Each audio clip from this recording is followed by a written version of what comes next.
Hi, Isabel and Christian. So we read through chapter 3. I realized, you may have already got to read forward a little bit, but I don't think Christian has. So I'll start with chapter 4 and try to catch us up, and just read whatever you missed and skip whatever you already got. Okay? So let's see. I need a little extra light. Chapter 4, multiple impacts. So we left off where he had ventured out to the the college library, I think, dressed all up so that you couldn't tell that there was any part of him invisible because he had so much clothes on him. And he ran into the girl, I forgot her name right now, and bumped into her and stuff and stubbed his toe and all that stuff. And anyways, on the way out, he noticed that she was blind. Excuse me for just a second. Throat hasn't been dry all day. I start to read it. Hope that helps. Chapter 4, multiple impacts. Here, I'll get the door. I told her, and I hold the door open for the girl. It's the least I can do after slamming her into the wall. She says, thanks, and smiles again, and I take a good look at her eyes. They're pale blue, but the color is strong.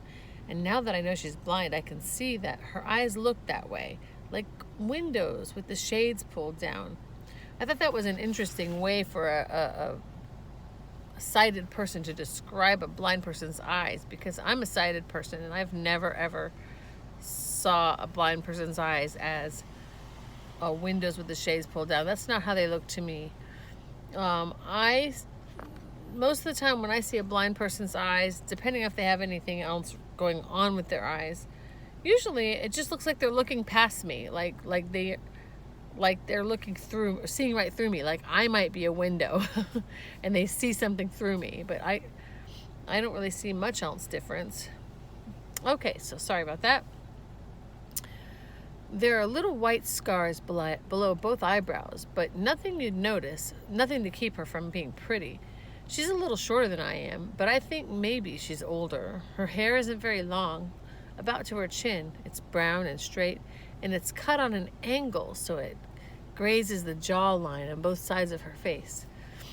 You know how Hemingway writes? He couldn't write about this girl's face because he'd say something like, it was a pretty face, and that wouldn't be enough.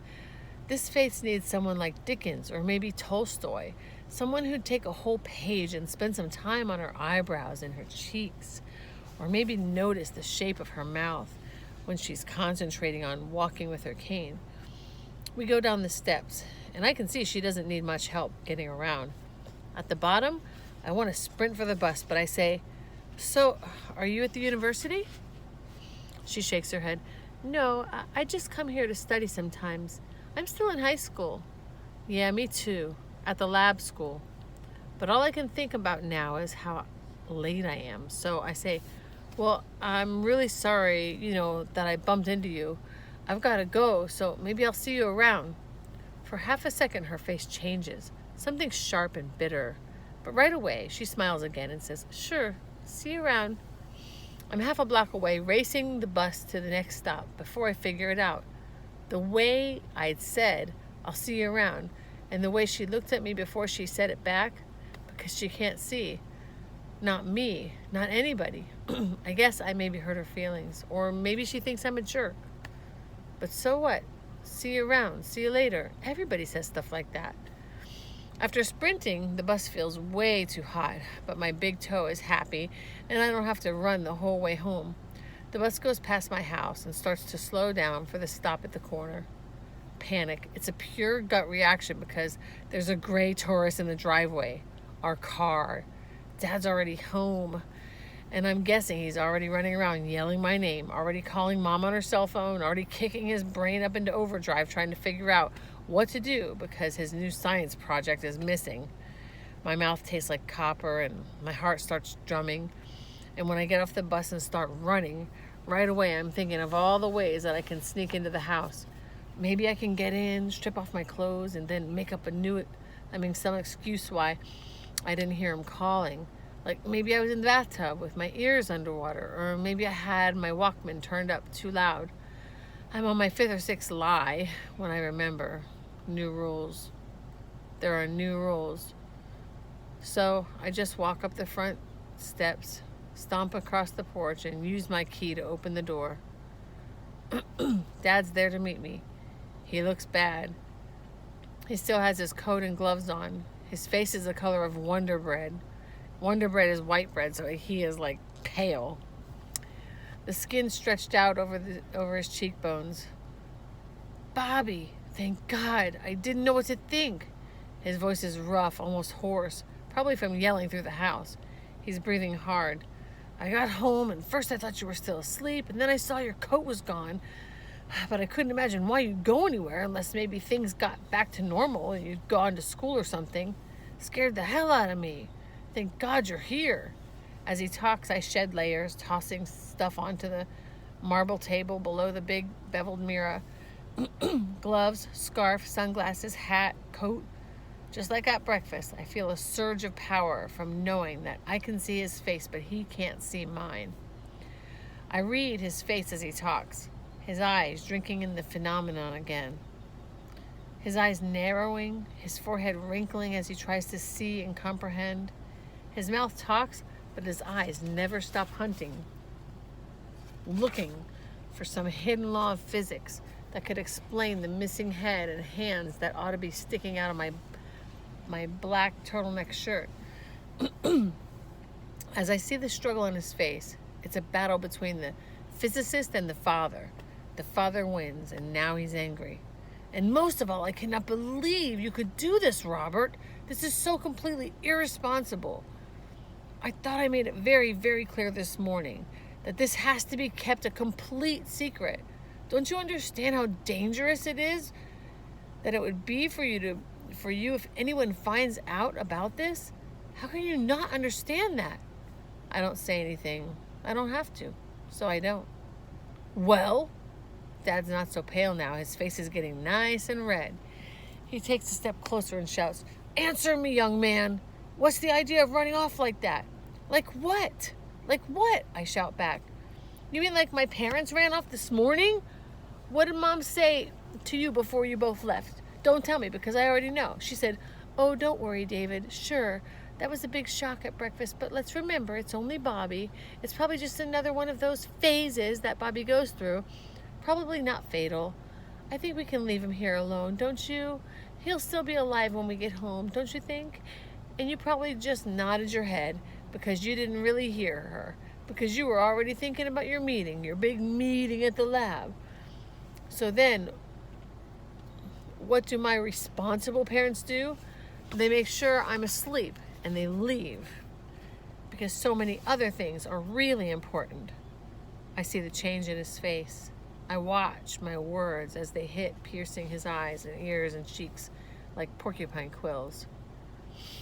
As I finish, I'm so close that he's getting sprayed with invisible spit. Dad knows that my teeth must be showing, that I am as fierce as anything in any cage at the Brookfield Zoo. And then I'm not in a cage, not now. I am out of the cage, and I am up close, and I'm snarling. I don't wait for his answer because I don't have to. There are new rules.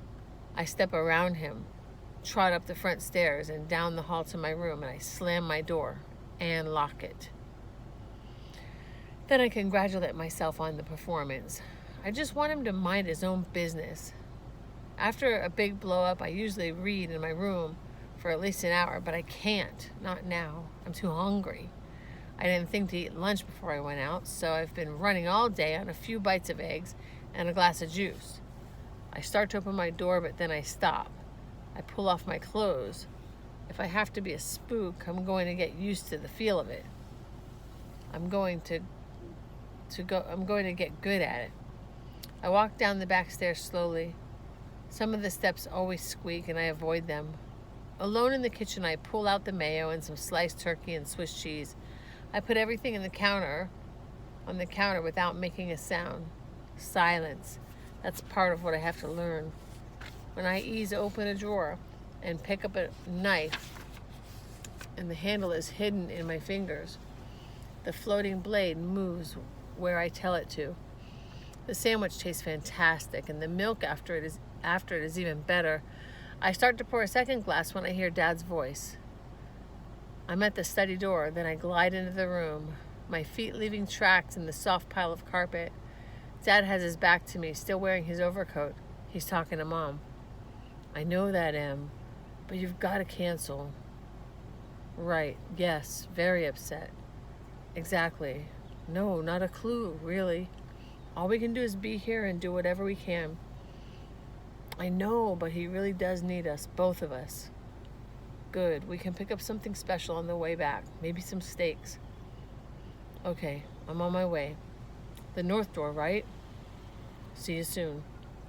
He hangs up and walks past me into the living room, headed for the front door. I hurry out, go the other way through the kitchen and end up the back stairs. Hey, Bobby, he's calling from the front hall. I'm outside my door. What? I keep some anger in my voice. I've got to run over and pick up Mom. Then we'll be back and we can talk. And then maybe cook up some supper together, okay? Whatever. See you in about 20 minutes. Yep. Then the front door opens and closes and the car starts outside and then it's quiet. Back down in the kitchen, I finish pouring my glass of milk, grab the Oreos from the pantry and walk to the TV room. The couch is cold brown leather, so I wrap myself up in a fleece blanket before I sit down and punch the remote. It's Gilligan's Island on Channel 9. On Gilligan's Island, everything is safe and predictable. The professor is being smart and Gilligan is being stupid. It's so comforting. The cookies and milk have filled me up, and the fleece blanket is warm and the couch is comfy. I don't know why Skipper has to talk so loud. He's practically shouting and he's wearing a green sport coat. Why? Because it's not the Skipper. I've been asleep for almost 2 hours. Good evening and welcome to the WGN News at 6. We have a breaking story from Juliet Connors and the WGN Chicago road crew. Live at the scene, Juliet. The camera's not very steady and my eyes are half open. The reporter is wearing a yellow parka. A parka is like a long coat with the hood down. She's trying not to squint into the bright lights. Her breath is a white cloud in the cold air. Tom, I'm here in Hyde Park where there's been a 3-car accident. The driver of this Jeep Cherokee apparently did not see the red light at this busy intersection near the University of Chicago. He is in police custody, although he has not been charged at this time. This Ford Taurus was struck by the Jeep and then apparently spun around and was hit again by a third car. As you can see, the Taurus has been pushed up onto the sidewalk by the force of the multiple impacts. 10 seconds. 10 seconds ago, I was asleep, arguing with the Skipper and Marianne about what to have for dinner from Gilligan's Island. Now I'm sitting up staring at the TV. I'm having a hard time breathing. The reporter keeps talking. The driver of the third car was not hurt, but both the driver and the passenger in the Taurus had to be removed by ambulance. At this hour, they are reported in serious condition at Presbyterian St. Luke's. This is Juliet Connors, and we'll be back later in the hour with a live update from the WGN road crew. I'm having a hard time breathing because of the car, the Ford Taurus. On the TV, it's our car. Chapter 5, Wreckage.